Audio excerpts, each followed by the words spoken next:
Salut à tous mes amis et bienvenue pour un nouveau podcast du Club Paname, votre dose hebdomadaire d'analyse de qualité sur le Paris Saint-Germain. Pour cette 35e édition, je suis en présence de trois des plus grands analystes francophones sur le PSG. Ils ont d'ailleurs été refusés par l'équipe. À leur grande dame, j'ai nommé Basto. Basto, bonsoir. Bonsoir, et oui, quelle tristesse d'avoir été refusé par ce grand média.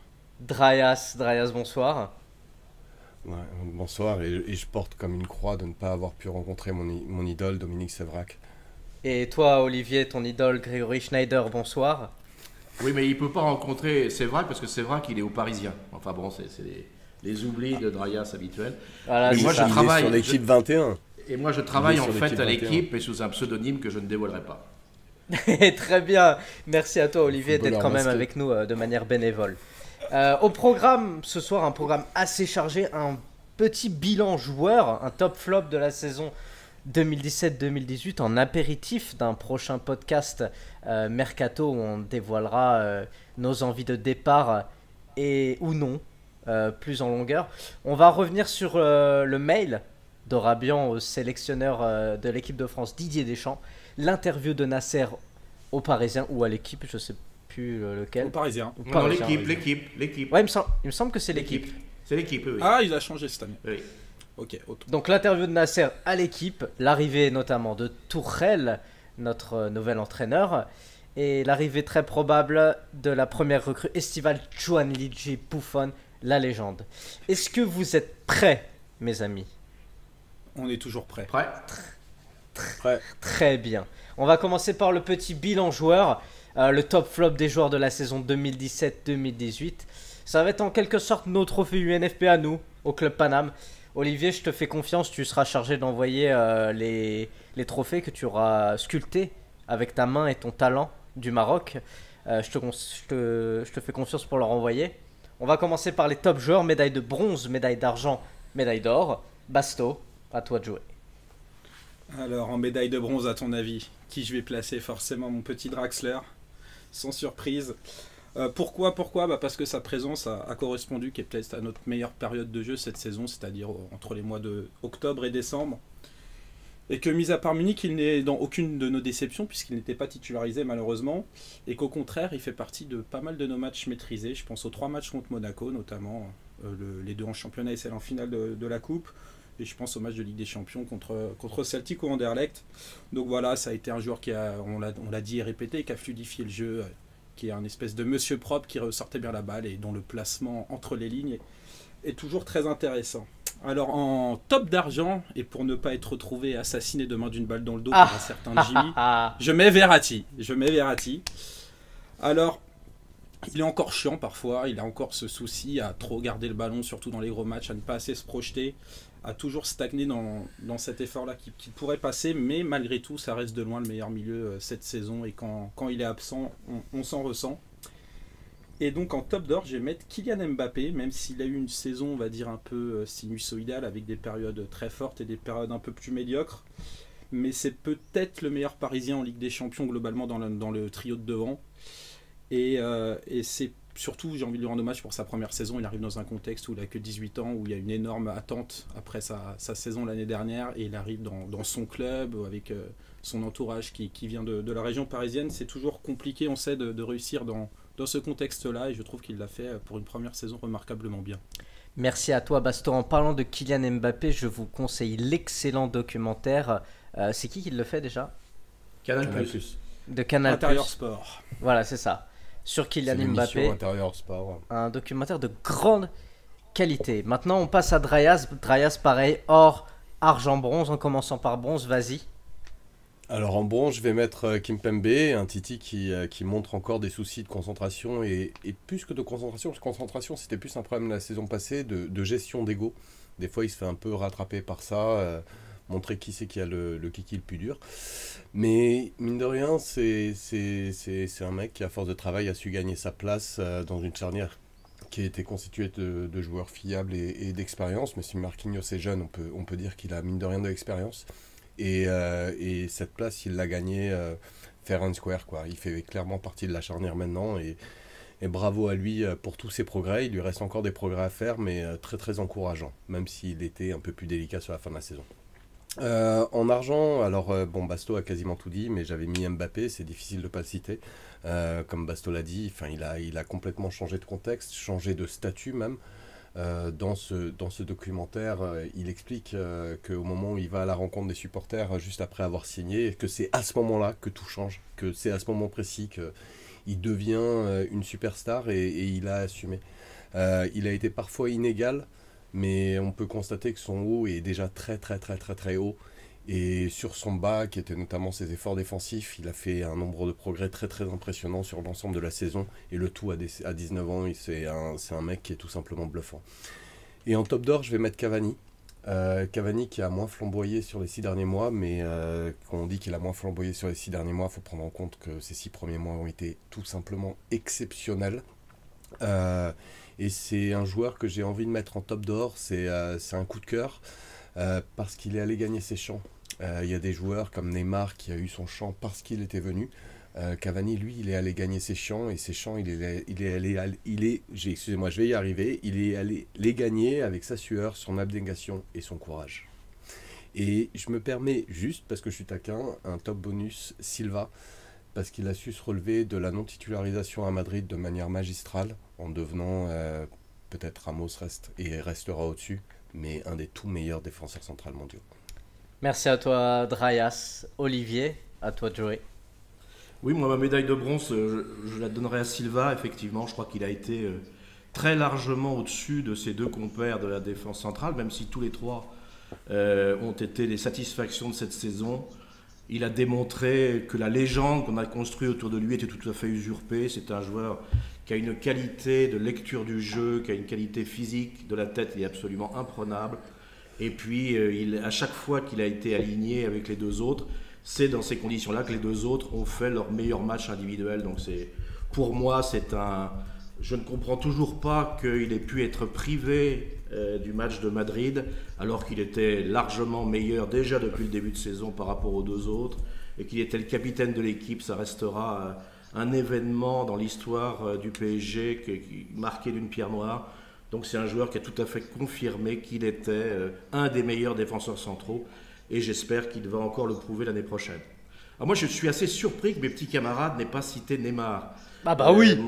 Moi j'ai cité, j'avais dans ces tops argent et or, d'ailleurs je ne sais pas lequel peut avoir l'argent, lequel peut avoir l'or, mais Mbappé et Neymar, c'était des interrogations avant le début de saison. Qu'est-ce que des joueurs de ce niveau-là allaient pouvoir faire au niveau du PSG ? Eh ben, on n'a pas été déçus. Je crois que Neymar nous a fait un récital individuel absolument extraordinaire. Bon, c'est pas de leur faute s'il n'y avait pas une très bonne organisation collective, mais en tout cas individuellement, ils ont tout à fait confirmé que l'investissement un peu déraisonnable était au moins justifié par les prestations.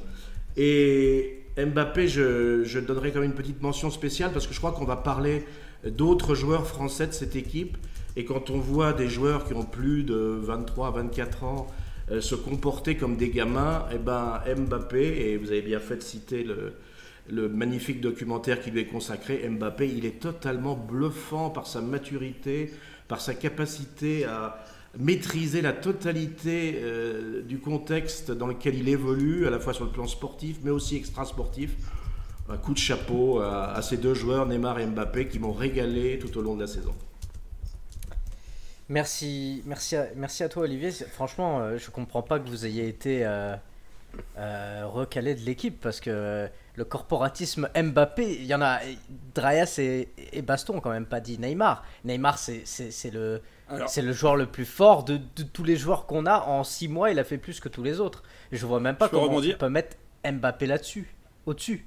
Bah, tout simplement parce qu'Mbappé est présent dans la deuxième partie de saison, là où tout joue, alors que Neymar est blessé. Je ne veux pas le juger sur une demi-saison, et qu'il a la demi-saison qui est celle de l'approche des grands matchs et non celle où tout joue. Donc pour moi, Neymar n'a pas pu être présent dans ces matchs-là, donc je ne peux pas me permettre de le juger et de le mettre dans mon bilan final. Et pour moi, c'est la même chose. Tu peux pas juger, pour moi, un joueur qui a fait que la moitié d'une saison à l'aune d'une saison complète, comme l'a très bien dit Basto. Mais je voulais aussi réagir sur Silva, et je voulais demander à Olivier, tu n'as pas vu, parce que pour moi c'est très très clair, une différence dans son jeu entre avant sa non-titularisation et après sa non-titularisation. J'explique mon point de vue et après j'écouterai ta réponse avec plaisir. C'est juste qu'avant on avait un joueur qui, à chaque fois qu'il faisait des interventions, et ses interventions défensives ont toujours été excellentes, ça n'a jamais été le souci, à chaque fois qu'il faisait son intervention, faisait 1, voire 2, 3 pas en arrière pour s'assurer que non. Et après sa non-titularisation, on s'est retrouvé tout à coup avec un joueur qui, sur ses interventions défensives, déjà ne bougeait pas d'un poil, il restait en place, et en plus de ça, qui montait beaucoup plus souvent. C'est le temps que Silva a passé moyen par match dans la moitié du terrain adverse, a complètement explosé après cette non-titularisation. Toi, tu vois pas cette différence? Ah non, moi j'ai absolument pas vu cette différence. J'ai trouvé un Silva constant tout au long de la saison. Mais je crois que c'est surtout notre regard qui a changé par rapport à Silva.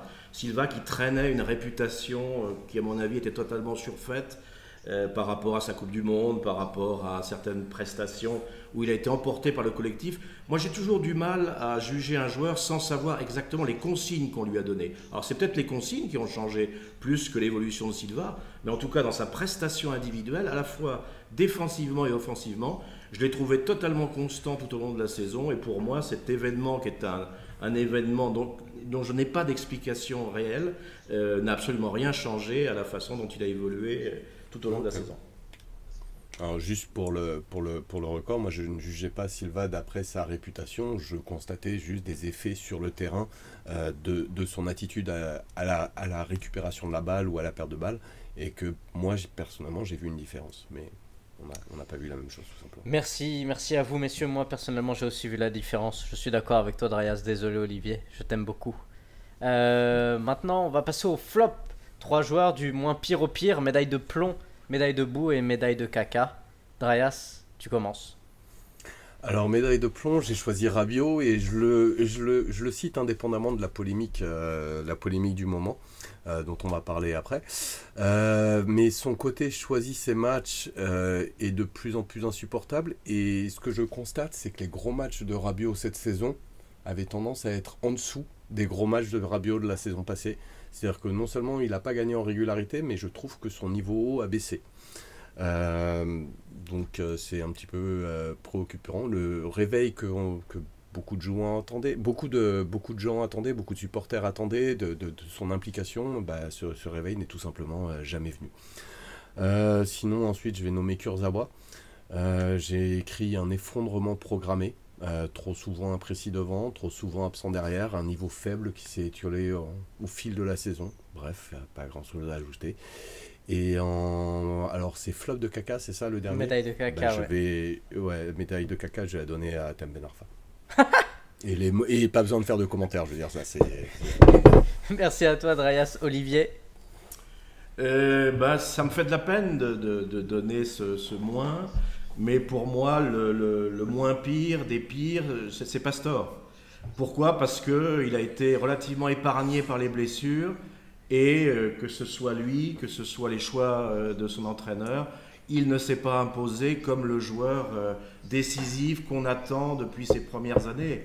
On nous a dit l'an dernier que Emery avait été obligé de changer son système de jeu parce qu'il avait prévu que ce soit Pastore le meneur et Pastore a été blessé. Bon, cette année, il était opérationnel quasiment toute l'année et il a joué en pointillé. Lorsqu'il a joué, il a fait comme d'habitude des très très belles choses, mais aussi des choses moins bonnes, perdu beaucoup de ballons, etc. Donc c'est un peu cette fin d'aventure que je signale par cette distinction entre guillemets. J'ai l'impression qu'il n'arrivera plus, qu'il n'arrivera plus à devenir le joueur qu'on espère depuis son arrivée. Ça m'attriste, mais je suis bien obligé de le constater.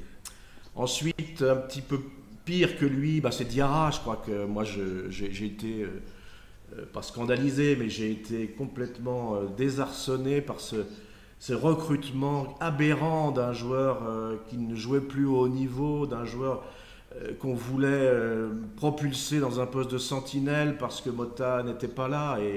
Et toutes les craintes qu'on pouvait avoir par rapport à ce que ce joueur allait être incapable d'apporter, malheureusement, elles se sont vérifiées.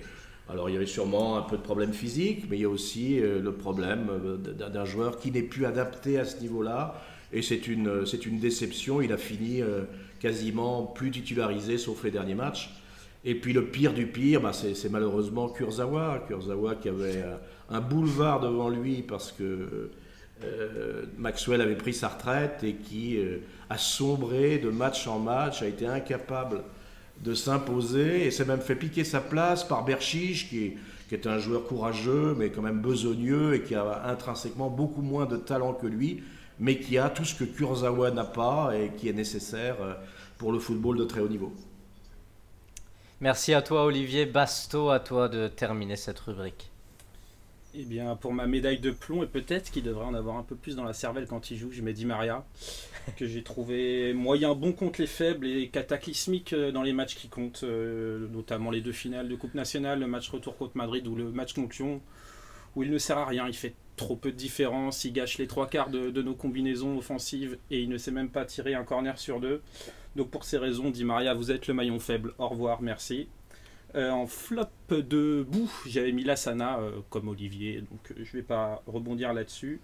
Et en flop de caca, j'avais mis aussi Kurzawa qui n'a quasiment rien réussi à part un triplé contre Anderlecht qui trouve le moyen de légèrement gâcher avec son chute pour faire taire les critiques, c'est-à-dire qu'il n'a rien compris ce qu'on lui reprochait. Et un joueur qui n'a pas été cité, que je vais mettre un peu dans la zone du coup des flops sans donner une catégorie de flops, c'est Marquinhos qui je trouve stagne beaucoup et qui n'a pas fait une grande année. Merci à vous mes amis. Je rappelle que en clôturant cette rubrique évidemment que nous referons un podcast spécial Mercato avec nos envies de départ et nos envies de restage. Ça se dit pas mais vous m'avez compris. On passe à la lettre à Deschamps. Donc en parlant de flop, on a parlé un petit peu de Rabiot. Alors que Paul Naref à l'époque écrivait une lettre à France, c'est au tour de Rabiot de prendre la plume et d'écrire une lettre au sélectionneur de l'équipe de France. Didier Deschamps, notre cher joueur adoré, a décidé de refuser de n'être simplement qu'un réserviste pour la Coupe du Monde 2018 en Russie. Didier Deschamps en a parlé cet après-midi lors d'une conférence de presse. Rabiot lui a envoyé un mail, Deschamps a essayé de le contacter, Rabiot n'a pas répondu. Je vous pose une question, mes amis, jusqu'où va-t-on descendre avec Adrien Rabiot? Olivier, qu'est-ce que tu en penses? Je crois que sûrement, comme beaucoup, j'ai été estomaqué quand la nouvelle est tombée. C'est totalement incompréhensible et inadmissible. Il y a deux façons de le juger. Il y a le problème de fond, la réalité de ce qui s'est passé. On peut comprendre que le joueur soit déçu de ne pas être dans la liste alors qu'il pensait probablement l'avoir mérité. Mais la réaction est inadaptée parce qu'au lieu de prendre ça comme un avertissement, comme une remise en cause, qu'il aurait tout à fait intérêt à analyser, parce qu'il y a beaucoup de choses qui sont dites dans cette non-sélection, il refuse, il méprise, il se révolte, et ça, c'est pas du tout professionnel. Et puis, il y a un problème de forme. Est-ce qu'un gamin de 24 ans, on parle quand même de l'équipe de France, l'équipe de France, c'est un bien sacré. C'est le rêve de tout, ça devrait être le rêve de tout footballeur professionnel. Et ce gamin se permet de contacter son sélectionneur parce qu'il est vexé, même pas directement, même pas en essayant de l'appeler, en lui envoyant un mail, comme il ferait à sa copine de l'escalier d'en face. Et quand le sélectionneur essaye de nouer contact avec lui, parce que ce qu'a dit Deschamps, il était tellement estomaqué de cette chose qu'il a voulu vérifier que quelqu'un n'avait pas piégé son compte et que c'était pas un fake. Et en fait, il a appris après que c'était la réalité. Il a envoyé des SMS et le joueur ne l'a toujours pas rappelé. Donc il y a à la fois la décision elle-même, la façon de le dire. Alors, je crois que ça pose un vrai problème sur ce qu'est ce joueur et sur sa façon de concevoir son métier. Sa mentalité, probablement, qui peut être expliquée par plein de choses. Et puis la responsabilité du club dans l'absence de prise de conscience de ce qu'il est et de ce qu'il souhaite. À force de surprotéger, à force de céder à toutes ces exigences, est-ce que finalement on n'a pas aggravé ce phénomène de détachement par rapport aux réalités? Et puis ensuite, il faut parler un peu de l'avenir maintenant que peut avoir ce joueur. Je crois qu'en équipe de France, il va traîner très très longtemps cette action qui est, comme l'a dit Deschamps, gravissime. Et puis nous, le PSG, est-ce qu'on peut décemment garder un joueur qui a cette mentalité-là? Il est actuellement en phase de négociation. Il avait dit très magnanime que cette négociation aurait lieu après la Coupe du Monde. Je crois, mon petit lapin, qu'il va falloir que tu négocies tout de suite.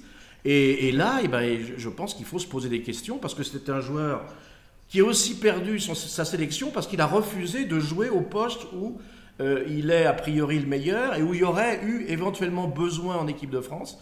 Donc il s'est isolé de ça. On l'a vu toute l'année montrer ses limites en poste de numéro 8. Donc est-ce qu'un joueur comme ça a encore sa place au PSG, malgré les déclarations de Nasser, qu'il le considère comme un des meilleurs milieux du monde? Notre président a vraiment une connaissance très pointue du football. Je crois que le PSG doit très sérieusement se poser la question de l'avenir de Rabiot après ce dernier avatar tragique de son appréciation des choses. Eh ben, franchement, ta critique s'adressait pas à moi, Olivier, mais j'ai eu de la peine, quand même. C'était dur, c'était difficile. Mais moi, j'ai eu de la peine ce matin quand j'ai vu ce qu'il avait fait. Vraiment, j'ai eu de la peine parce que j'aime l'équipe de France, j'aime mon club, et de voir qu'un joueur comme ça déconsidère un petit peu le club par cette attitude-là vis-à-vis d'un maillot qui devrait être sacré pour tout footballeur professionnel. Non, moi, ça m'a fait très très mal. Merci à toi, Olivier, en tout cas, pour cette prise de position. Basto, est-ce que tu es d'accord avec ton aîné? Je suis d'accord sur pratiquement toute la ligne, mais vu que tu as un peu de peine, je vais te faire un peu de plaisir, mon petit Jimmy. Ah. Tu as parlé de Lettre à France et je trouve que les paroles de cette chanson résument un peu la relation qu'on a.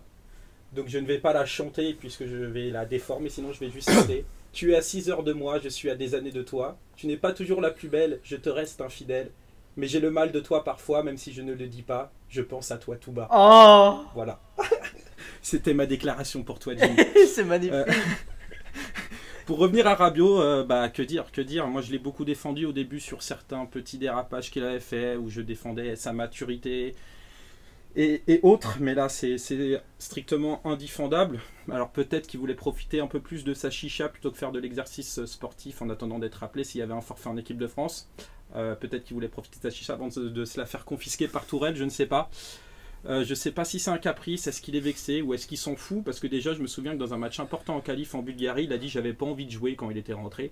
Donc a-t-il la motivation pour porter le maillot de l'équipe de France? C'est déjà une question qu'on peut se poser puisque c'est pas la première fois qu'on se la pose. C'est complètement inacceptable. La manière de faire, comme l'a dit Olivier, elle est encore plus un simple mail, Deschamps qui essaye de le contacter par SMS, par appel téléphonique et Rabiot qui ne le fait pas, alors que de son côté, Rabiot par contre lui est allé appeler les journalistes pour leur dire qu'il refusait justement la sélection. C'est comme ça que les journalistes ont été au courant de base. Après, Olivier a tout dit sur le pourquoi de ce comportement de Rabiot, sur les fautes du club. Donc je vais pas revenir là-dessus, mais oui, pour moi la question ne doit même pas se poser. En fait, Rabiot doit partir cet été. Oh, merci à toi, Basto, merci à toi pour ta lettre d'amour, ça m'a fait plaisir. Drayas, est-ce que tu rejoins tes deux compères? Moi j'ai envie de dire que quand tu es le fils à maman et que tu es mal conseillé, les dérapages qui se produisent ne peuvent pas être surprenants. Mais au fond, peut-être Rabiot a-t-il rendu service à Thomas Tuchel, parce que j'arrive pas encore à dire Tourelle. Je veux dire, tout semblait si beau pour ce dernier. Je veux dire, l'entrevue avec Nasser apparemment a été délicieuse. Avec Antero, ça s'est passé divinement. Les rencontres avec les joueurs étaient formidables. Bref, tout le monde était beau, tout le monde était gentil. Et grâce à Rabiot, merci Adrien, d'avoir permis à Thomas de réaliser de où est-ce qu'il mettait les pieds. Donc, remercions Rabiot pour ceci. Voilà, qu'est-ce qu'on peut dire, il y a juste le chapitre financier qui pose problème, parce que n'oublions pas que Rabiot n'a plus qu'une seule année de contrat. Le fait d'avoir retardé sa prolongation va nous faire chier aujourd'hui. Ça aurait été bien mieux de le vendre avec 2 ans, 3 ans de contrat qu'une seule année. Maintenant, j'aimerais conclure sur une chose, c'est nos erreurs ne nous engagent tant qu'elles ne sont pas comprises. C'est-à-dire que je pense que Rabiot pourra peut-être un jour rebondir. Mais à Paris, on a perdu la patience d'attendre qu'enfin ils comprennent, qu'enfin ils puissent voir quelque chose. Donc peut-être pourra-t-il rebondir un jour. Didier Deschamps, c'est fini pour la sélection avec lui, mais il y aura d'autres sélectionneurs en équipe de France. Mais il faut que ce soit loin de Paris. Vous pensez vraiment que Didier Deschamps, il va le blacklister Rabiot un peu à la manière de Benzema, que c'est fini? Enfin, je trouve un exemple. Je veux dire, il y a des, tu vois, par exemple, il y avait des gens qui le défendaient en disant ça a été fait avant. Et il y en avait qui osaient comparer avec Cantona.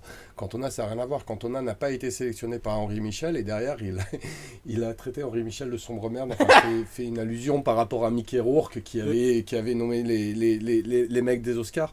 Enfin, ça a strictement rien à voir. Ce qu'a fait Rabiot, c'est t'as des gens qui ont prétendu être malades pour ne pas y aller. Mais aller envoyer un petit mail comme ça et surtout refuser de répondre après quand le sélectionneur t'envoie un texto, enfin, c'est d'une puérilité qui est juste hallucinante. Hallucinante pour des mecs. Ok, le mec il a 23 ans, il a le droit d'être immature. Mais il y a un moment où tu gagnes beaucoup d'argent, tu te payes des conseillers et tu as tes conseillers qui te disent fais surtout pas ça. Tu vois, enfin, c'est too much. Et je pense que Deschamps, qui déjà en plus a une nature rancunière, mais sans avoir une nature rancunière, moi je suis sélectionneur, Rabiot je le sélectionne plus. Enfin, tu peux pas fonctionner avec un mec qui a un tel rapport à l'autorité. C'est pas possible. Comment tu t'en sors? Ouais. Et au-delà de ça, en plus, c'est pas comme si Rabiot était un joueur important de l'équipe, donc oui, le blacklist sera pas un problème. C'est le remplaçant du remplaçant, donc à partir de là, oui, je pense que... La question qu'on peut même se poser avec Rabiot, c'est est-ce que ce garçon aime vraiment le foot quand on le voit jouer? Vrai. Non, mais c'est la question que je me pose aujourd'hui. Est-ce qu'il est vraiment heureux sur un terrain de foot?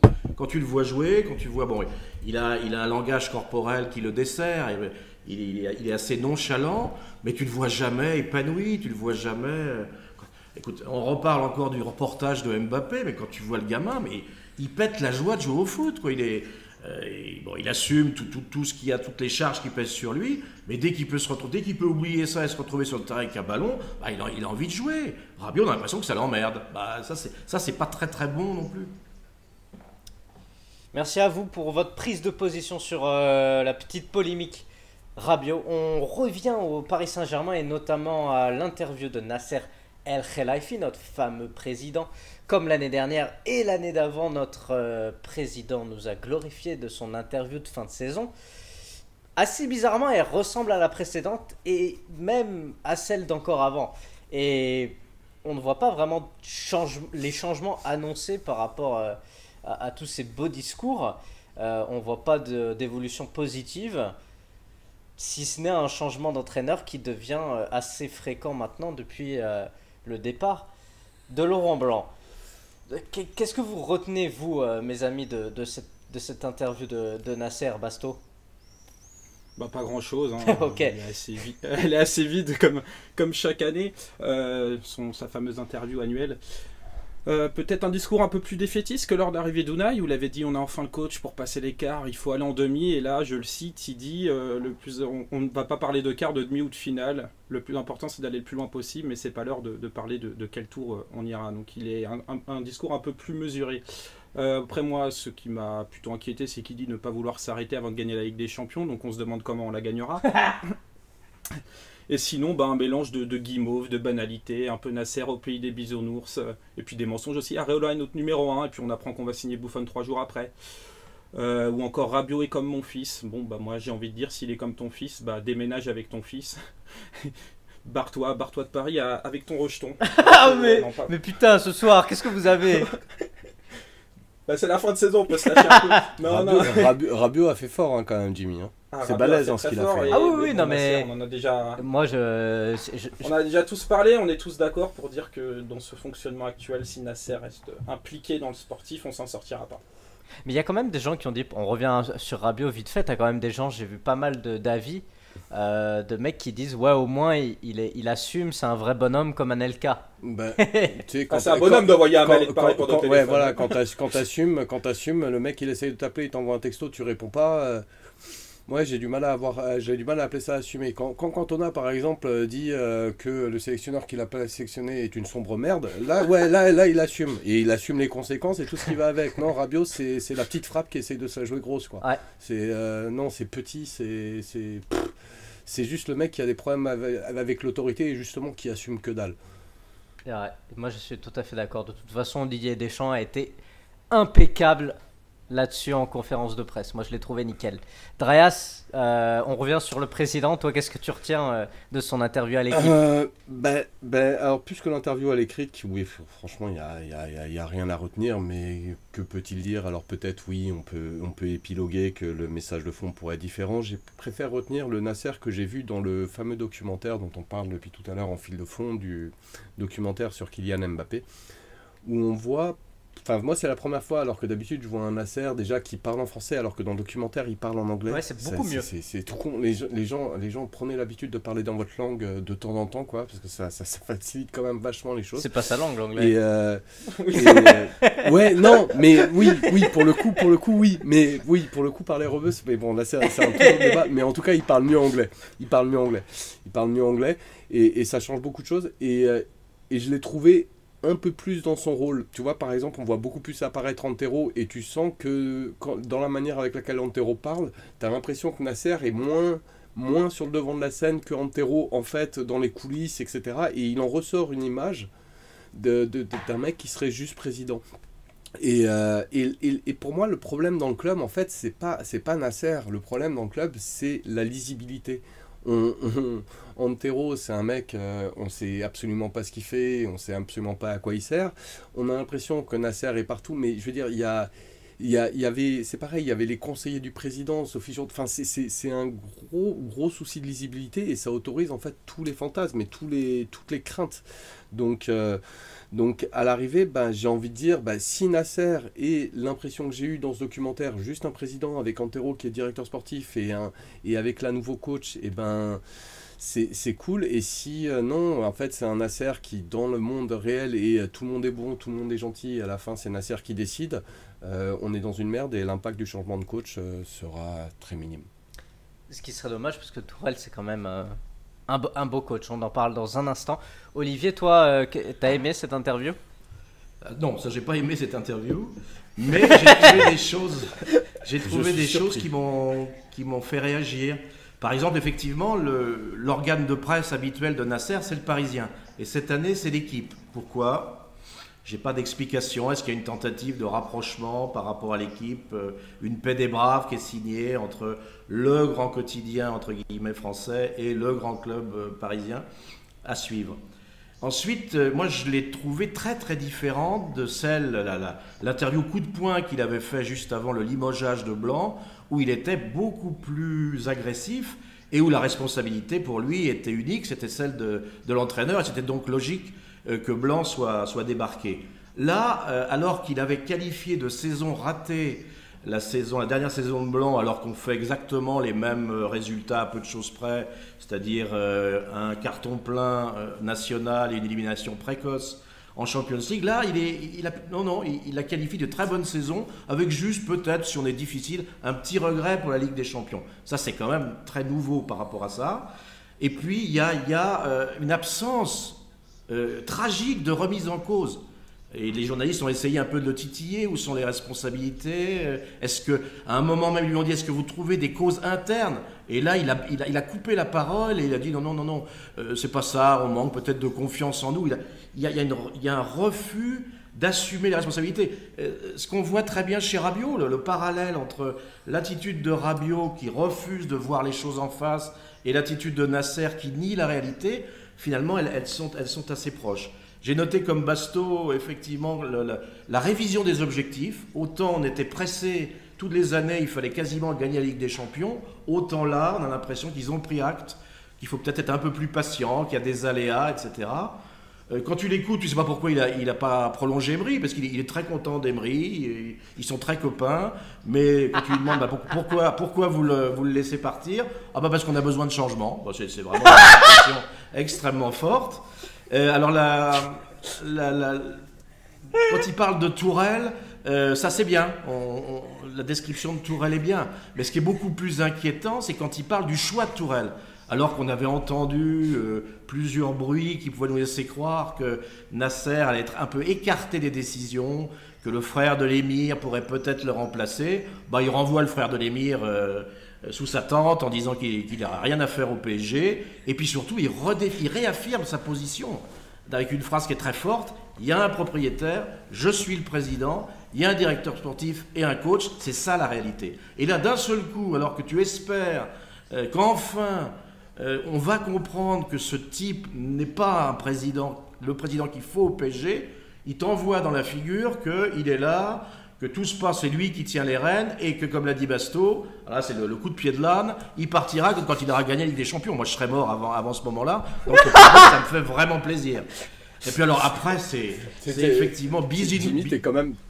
Vas-y. Jimmy, t'es quand même en train de mourir de rire quand Olivier annonce qu'il va mourir. Non mais c'est excellent. Non, mais voilà, je constate. Jimmy, ça fait un an qu'il attendait un peu de clash comme ça. Mais j'aimerais rebondir sur la dernière phrase, enfin l'avant-dernière phrase qu'Olivier mettait en avant, à savoir qu'au club, alors effectivement, il se donne des fleurs qu'il n'a pas forcément besoin de se donner, mais il dit qu'il y a un président, un directeur sportif, un coach, etc. Moi, je me souviens d'un Nasser que tout le monde aimait. C'était le Nasser de l'époque Leonardo Ancelotti.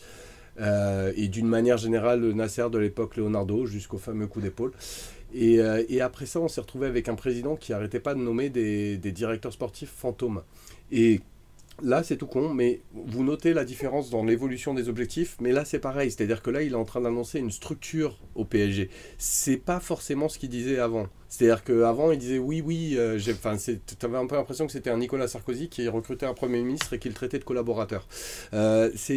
Là maintenant clairement il identifie, il y a un président, il y a un directeur sportif et moi c'est ça couplé aux images que j'ai vues dans le documentaire qui me donne ce soupçon d'espoir, même si malheureusement, j'ai tendance à rejoindre aussi bien Olivier que Basto. J'ai juste un petit espoir par rapport à lui. Alors moi, je l'interprète pas du tout comme toi. Il énonce effectivement une structure, mais il se positionne par rapport à cette structure comme le dirigeant de droit divin et tout le monde est à sa botte. Et vraiment. Ouais, mais il nomme les gens qui sont à côté, oui, ce qu'il ne faisait pas forcément avant. Ah bah encore heureux. Il avait peut-être pas besoin de. Il y en avait pas avant à côté. Mais il les faisait pas. Oui, mais là, c'est pareil. L'année dernière avec Antero. Là, si tu veux, et pour la première fois peut-être, s'est posé dans l'environnement du club, que ce soit médiatique ou supporter, la question de la justification de son maintien. C'est vraiment la première année où il est discuté autant que ça. Et donc là, je pense qu'il a besoin de réaffirmer qu'il est le patron. Et moi, je l'interprète comme ça. Alors, il désigne les subalternes qu'il a choisis, et en général, il les a choisis pour qu'ils ne lui fassent pas de l'ombre, mais il réaffirme que c'est lui le patron. Alors moi, je voulais rajouter un petit truc sur le documentaire. Et moi, ce qui m'a frappé dans le documentaire sur Mbappé, c'est que tu n'as aucun intervenant du PSG qui parle français. Nasser s'exprime en anglais, Enrique s'exprime en portugais, Maxwell s'exprime en brésilien, Emery s'exprime en espagnol, et en face de ça, tu as le président délégué de Monaco, russe, qui parle un français parfait. C'est vraiment ce mec-là qu'on aurait envie, en tout cas pour l'image qu'on a envie de donner, c'est-à-dire d'un club français, d'avoir un type qui fasse l'effort. Pour moi, c'est une faute professionnelle qu'aucun des intervenants du PSG, et certains sont là depuis très longtemps. Nasser, il est là depuis 7 ans. Il est toujours avec un jargon, un sabir franco-machin, que tu ne comprends plus. Gros joueur. Quand tu écoutes Vadim, bah écoute, voilà, le mec, il a fait l'effort de parler français. Donc pour moi, ça m'a choqué, même si, effectivement, Nasser a dit des choses plus intéressantes. Et notamment, on lui a posé la question dans l'interview de l'équipe s'il pensait que les joueurs avaient été défaillants mentalement. Dans l'interview, il l'a totalement éliminé, alors qu'il en a parlé dans le documentaire en disant qu'il avait été choqué pendant le match retour à Madrid de voir l'équipe n'a pas avoir la moelle qu'elle devait avoir, eu égard surtout à l'environnement qu'on avait un peu artificiellement créé. Ensemble, nous allons vaincre. Je ne sais c'est plus vraiment pas, c'est vraiment pas le même Nasser dans le documentaire. Absolument. Et celui qu'on voit d'habitude. Ouais, c'est vrai. Vraiment pas le Il même. a l'air plus détente. Moi, il y a un truc que j'ai remarqué, c'est que Olivier, il a un vrai pouvoir sur la com du club. Je me rappelle qu'Olivier, il se plaignait de la com du club en disant qu'on parlait de Ligue des Champions tout le temps et que du coup, on mettait trop l'œil sur la compétition. Et on voit que depuis la fin d'Emery, il parle et dit d'abord, il faut être champion en France plein de fois et la Ligue des Champions, c'est du bonus. Tu vois, Tourelle qui arrive, il dit la même chose. Et tu vois que Nasser dit la même chose dans l'interview. Donc, Olivier, bravo, tu vois, tu commences à faire que la com du PSG change. Mais Olivier est déjà le journaliste caché de l'équipe, comme il nous l'a dit tout à l'heure, il est peut-être le dirigeant non, caché. Le footballeur masqué. Bon, on va peut-être passer à autre chose. Non, peut-être passer à autre chose. Voilà, non, c'est une interview qui est à la fois pathétique devant la négation de la réalité, inquiétante parce que manifestement il va rester, alors que son bilan depuis 5 ans devrait l'avoir fait jeter chaque année. Et là, on est vraiment au fond du fond et il va rester. Et puis, il t'annonce que tous les joueurs, il va les garder. Enfin, c'est Bisounoursland avec une espèce de langue de bois. Quand tu l'écoutes, tu as des écharpes plein les oreilles, tellement. La langue de bois, elle est râpeuse. Alors pour conclure, un son de cloche légèrement différent, parce que je suis plus pragmatique et optimiste. Il va rester. Et j'ai envie de retenir le Nasser que j'ai vu dans le documentaire. Et j'espère que ce sera le cas. Parce que effectivement, si c'est le Nasser de l'interview, Olivier, tu as parfaitement raison. Mais il y a quand même une toute petite fenêtre d'espoir que les choses sont différentes. Et moi, j'ai envie de m'accrocher à celle-là parce que j'ai envie que ce soit différent. En tout cas, si demain personne n'arrive à se connecter sur le clubpanam.fr, on saura pourquoi. Quand on critique la direction. Merci à vous pour votre prise de position, j'ai bien rigolé. Merci Olivier, j'espère vraiment qu'on va gagner la Ligue des Champions avant que tu meurs. Sinon je viendrai te la déposer sur ta tombe tranquillement. On va passer au nouveau coach, les amis. Enfin, on l'attendait après de nombreuses rumeurs venant de Bild. Thomas Tuchel, l'ex-coach du Borussia Dortmund, où il a officié pendant 2 ans et remporté une Coupe d'Allemagne avant de démissionner dans un championnat où la Bundesliga qui est ultra dominée par le Bayern, comme la Ligue 1 est ultra dominée par le PSG. Qu'est-ce que vous pensez, vous, de cette nomination? On parlait de Luis Enrique, maintenant on a Thomas Tuchel, on peut s'estimer un peu content. Andreas, qu'est-ce que tu en penses? J'ai envie de te dire, de la même manière que Thomas Tuchel dit c'est beaucoup trop tôt pour se prononcer pour les titres et pour les objectifs, moi c'est beaucoup trop tôt pour me prononcer sur Thomas Tuchel. Merci à toi, Andreas. Non, j'ai pas fini pour autant. Du coup, plutôt que de parler du coach, j'ai plutôt envie de parler de l'impact qu'a eu sa présentation. Son image, déjà, il a une image de bon gendre de bonne famille, un peu psycho sur les bords, et élément intéressant et important, il a un sourire dévastateur. À ce titre-là, je vous conseille l'interview qu'il a fait avec Margot Dumont sur beIN Sport le soir de sa présentation, vers 23h, où on voit qu'elle est relativement sous le charme à la fin de l'interview. Et précisons-le à tout hasard, mais je ne vais pas trop insister sur ce sujet, qu'il a vraiment les traits d'Arien pour le coup. Sinon, je me suis... Alors, on change de sujet. Non, mais ça peut avoir un impact, c'est tout bête. Moi, j'ai vu des vidéos voilà, c'est pas anodin, voilà, on va pas épiloguer, mais ça peut avoir un impact quelque part, je sais pas exactement où. Sinon, je me suis amusé du coup à regarder l'équipe 21, donc le soir de sa présentation et le lendemain, pour avoir un petit peu un fil de comment la presse française le prenait, qu'est-ce qui allait se passer. Et il a fait super forte impression. Les mecs étaient dithyrambiques. Et il y a un exemple, je trouve, qui est très notable. C'est l'équipe qui avait publié un article sur Tuchel ou Tourelle. Enfin, Tourelle, comme à dire Tourelle. Ouais, mais j'y arrive pas encore. Et il avait publié un article il y a genre 2-3 semaines. Et ils en ont publié un le lendemain de l'arrivée. Et dans le premier article, Tuchel, qui était donc un coach qui était réputé stratégique, et il ne pouvait pas vraiment le présenter comme ça, parce que tu avais Munich qui le voulait, il était adoubé par Pep Guardiola, etc., etc. Mais il mettait vraiment en avant en fait son exigence qui était propre à provoquer des cassures. Il faisait parler tous les joueurs avec qui ça s'était mal passé, et c'était vraiment ce qui était mis en avant. Et dans le deuxième article, qui a été donc publié le lendemain, le fond avait peu changé en fait. C'était exactement la même chose, c'est-à-dire qu'il était exigeant, sauf que les mecs qui se plaignaient, c'était genre une ou deux lignes dans l'article, et que la conclusion c'était ouais, ça va pas être évident, mais grosso merdo, on pense que ce coach-là va y arriver. Et il a vraiment réussi à retourner des têtes comme ça. Et pour moi, l'opération séduction a fonctionné comme jamais sous QSI. Ancelotti n'avait pas eu un tel assentiment à son départ, et en plus de ça, on parle d'un coach qui est très jeune. On parle d'un coach qui n'a gagné qu'un seul titre. C'est sa première expérience à l'étranger, et c'est passé crème. Alors bien sûr, on n'en est pas encore au problème, on n'en est qu'à l'état de la présentation, mais cette étape-là, c'est très très bien passé. Et maintenant, pour le contenu de la présentation, parce que j'ai envie quand même d'en toucher un mot, il y a eu quelques messages sympas, mais au fond, rien de bien précis à en tirer. Enfin, c'est ce que pourraient dire 80% des coachs quand ils arrivent. Et pour ce qui est de la satisfaction du choix, Jimmy, je te propose de me reposer la question dans 1 an et demi. Merci à toi, Adrias. Alors, juste pour te dire quand même, Romain Molina, il a fait une vidéo. Et apparemment, tu as quand même des journalistes à la fin de la conférence qui ont dit, il n'a pas donné les noms, Romain, mais il a dit quand même, c'est fini la conf de ce PD, quoi. Donc je suis pas sûr qu'il ait fait totalement bonne impression. Peut-être certains, mais d'une manière générale, il y a vraiment une différence notable déjà dans le traitement dans le journal de l'équipe.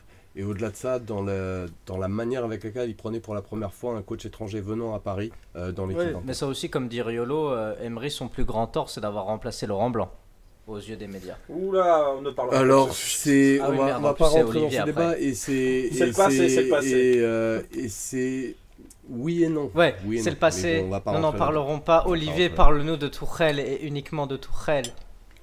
Alors, la question que tu posais, c'est est-ce qu'on est satisfait de ce choix? Ouais. Alors moi, je te réponds, je suis surtout satisfait que ça change. Tu vois, parce que mais je resterai là. Maintenant, ce choix, il interroge. Parce que lorsque on a réfléchi un petit peu au coach idéal, on n'imaginait pas du tout que ce soit un coach de son profil. Tout le monde pensait qu'après 2 entraîneurs qui n'avaient pas coaché de très grandes équipes, eh bien, le Paris allait tirer la leçon et allait recruter un entraîneur titré, un entraîneur habitué à évoluer dans des très grandes équipes, dans des clubs compliqués, avec des très grosses vedettes. Et là, c'est pas du tout ça qui est sorti du chapeau. C'est Thomas Tuchel que seuls vraiment les spécialistes du championnat allemand connaissaient, qui a une toute petite expérience. Et donc, ce choix, forcément, il interroge. Alors, pourquoi a-t-on choisi cet entraîneur? Est-ce que c'est parce qu'une fois de plus, on n'a pas réussi à attirer un grand coach? Je crois que ça commence à se savoir que le PSG c'est compliqué, que c'est géré un peu n'importe comment, que le président à la tête, il n'est pas franchement un spécialiste du football, que les joueurs, c'est très difficile de s'imposer à eux parce qu'ils sont un peu maternés par derrière. Donc ça doit pas attirer beaucoup de grands coachs. Mais il y a aussi peut-être un problème financier, parce que là, à nouveau, le spectre du fair play financier plane, et on peut se demander si un grand coach ne demanderait pas de très gros moyens que le PSG ne sera peut-être pas en capacité de lui donner, parce qu'il va être étranglé financièrement. Bon, ceci mis à part, moi j'ai aussi regardé avec attention la conférence de presse, mais j'éviterai de m'enflammer parce que l'enflammade, je l'ai connue il y a 2 ans, et on a vu sur quoi elle a débouché. Moi, j'ai connu des réactions dithyrambiques après la première conférence d'Emery, qui proposait d'aller sur son site internet faire l'équipe. Le standard avait sauté. À la fin, je ne sais même pas si quelqu'un se souvenait qu'il avait un site internet. Bref, donc, je ne m'emballerai pas par rapport à ce qu'a dit Tuchel, même si, comme Drayas, moi, j'ai aimé son côté. Tu sens que c'est un fauve, mais tout à fait avec beaucoup de charme à l'extérieur. Et ça, il a sûrement cette capacité à être la main de fer dans un gant de velours, et je pense que c'est une de ses façons de le définir. Et puis, bon, plus que la conf, il y a eu les différentes interviews après cette conf, et notamment du Parisien, qui était très intéressant, où là, il nous a fait rêver. Et quand on lui a demandé qu'est-ce que c'est votre philosophie de jeu, il a dit attaque, attaque, attaque. Et oui, d'accord, mais vous risquez d'avoir des problèmes défensifs. La meilleure défense, c'est l'attaque. Alors bon, bien sûr, il y a la présentation de tout ça, mais tu sens quand même ce projet-là derrière, et ça peut que nous séduire.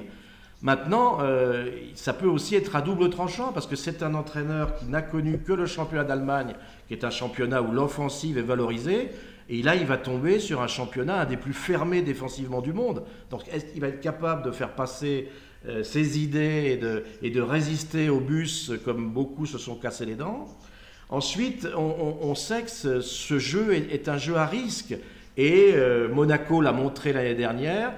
Il a parfois un problème d'équilibre, avoir un jeu très très offensif et en laissant des difficultés de gestion derrière. Donc moi il me séduit parce qu'effectivement il y a ce côté un petit peu nouveau, Et puis son discours est hyper intéressant.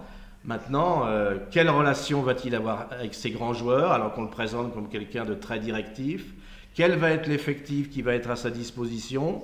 Et le fair play financier est toujours là. Et puis surtout, quelle gouvernance va l'accompagner et le soutenir? Il y a eu très récemment une petite interview de Wenger qui déplorait que les coachs précédents du PSG avaient été livrés eux-mêmes et qui disait qu'il fallait qu'il y ait une gouvernance qui les soutienne, qui les protège. Si Nasser et sa clique gardent les commandes, j'ai très peur que Tourelle se retrouve très seul comme ses deux prédécesseurs. Merci à toi Olivier. Juste pour revenir sur l'interview qu'il a donnée aux Parisiens, faut pas trop croire non plus ce qu'il dit, parce que par exemple, tu as deux questions à la suite. La première, c'est au mercato, qu'est-ce que vous voulez changer, machin. Et il dit, oh moi, j'aime l'équipe comme elle est super, moi ça me va. Et la question d'après, c'est Thiago Motta part, est-ce que vous comptez le remplacer? Et il dit, ah oui, on a plein d'idées de noms pour remplacer Thiago Motta. Donc c'est le mec complètement... Il y a les discours sur le jeu, il y a les discours sur le mercato. Ouais. Bah, Tu peux pas les juger de la même manière. Non, mais c'est juste deux questions sur le mercato, il répond l'inverse de ce qu'il vient de répondre. Mercato, c'est mercato. Enfin bon, langue de bois, donc pour moi je pense qu'il n'y a pas de grand intérêt à retenir de ce qu'on dit en conférence de presse. Toi Basto, je pense que tu es ravi de cette décision. Tourelle 3-1-2-4. Non, oui, moi je suis forcément satisfait. Autant quand Olivier disait que les gens voulaient un coach avec palmarès qui avait gagné, moi c'est pas ça ma définition du coach idéal. Par exemple, j'étais contre un Allegri qui pour moi est la négation du foot. Pour moi, Paris c'est le club du beau et il fallait un coach qui donne part à la créativité, au jeu de position. Et dans les noms que j'avais cités, au-delà de Tourelle, il y avait Sarri de Naples, il y avait Fonseca de Donetsk qui ont peut-être même moins gagné que Tourelle. Je suis même pas sûr qu'ils aient un titre. Si Fonseca doit en avoir, mais dans des clubs mineurs. Donc moi je suis très content. Et puis voilà, là où il m'a séduit dans son interview, même si c'est que des paroles, c'est quand il dit que Paris est le club, Paris est la ville du romantisme, c'est la ville de lumière, et donc qu'on doit faire un club à son image, un club qui va de l'avant, qui attaque. Ça ne peut que me plaire, et même si c'est pour le moment que des paroles, dans ce qu'il a pu montrer, que ce soit dans les équipes de jeunes qu'il a entraînées ou à Mayence puis Dortmund, c'est comme ça qu'il a fonctionné, avec un jeu très porté sur la créativité. Et je pense que c'est pas un problème contre les blocs équipes, justement, quand on a des joueurs qui avancent avec le ballon. On se crée plus de situations. Je voulais rebondir sur un autre point qu'a dit Olivier. Il disait que peut-être qu'on avait pris Tourelle à cause du fair play financier parce qu'il ne coûte pas cher. C'est quand même un entraîneur qui refuse Arsenal et Munich.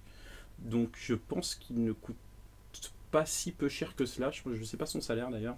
En tout cas, c'est un coach qui était cité et courtisé par les grands d'Europe et qui est considéré par énormément de personnes en Allemagne comme le meilleur coach allemand devant Joachim Löw, qui pourtant a gagné la Coupe du Monde avec l'Allemagne. Donc c'est dire comment il est considéré dans ce pays-là et par ses pairs comme Guardiola notamment.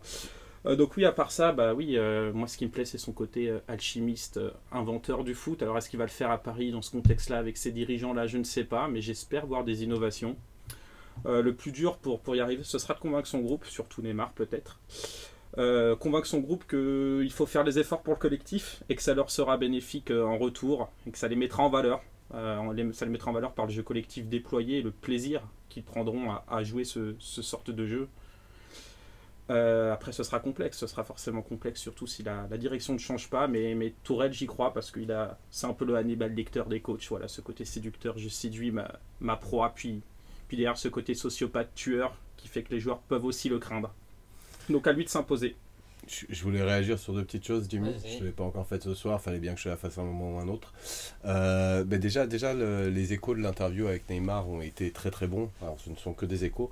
Et comme le disait Basto, j'ai vraiment pas le sentiment que pour le coup que Tourelle, de la même manière, j'ai pas du tout le sentiment que ce soit un choix de Nasser. J'ai pas le sentiment que ce soit un 8e choix, quoi. Puis j'ai l'impression que c'est un coach qui a été voulu.